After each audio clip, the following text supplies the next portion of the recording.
في الوقت اللي فيه شات جي بي تي قلب الدنيا وكل الناس بتتكلم عنه، طلعت مايكروسوفت بتصريح أنا شايفه أهم وأخطر.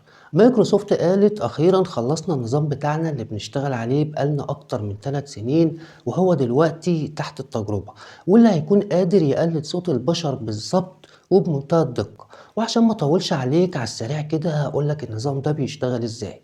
بيشتغل عن طريق انك تديله جزء صغير من صوت الشخص اللي عايزه يقلدهولك، وهو هيخزنه عنده، وبعد كده تكتب له الكلام اللي عايزه يقوله بنفس صوت الشخص ده، وهو هيقراه لك بنفس صوته بالظبط، لدرجة ان الشخص ده نفسه لو سمع الصوتين مش هيعرف يفرق الصوت ده عن الصوت بتاعه هو الأصلي ده على حد قوله، وهيطلعه لك على هيئة مكالمة متسجلة. أنا شايف إن النظام ده خطير وممكن يعمل مشاكل، وخصوصا إن مايكروسوفت صرحت وقالت إنه هيبقى مجاني ومتاح لكل الناس، وأكيد طبعا أنت فاهم هيعمل مشاكل إزاي، عشان أكيد في ناس هتستخدمه بطريقة غلط. وطبعا أنت فاهمني. هستنى منك تعليق قول لي رأيك في الكلام ده، وهل أنت موافق عليه ولا لأ.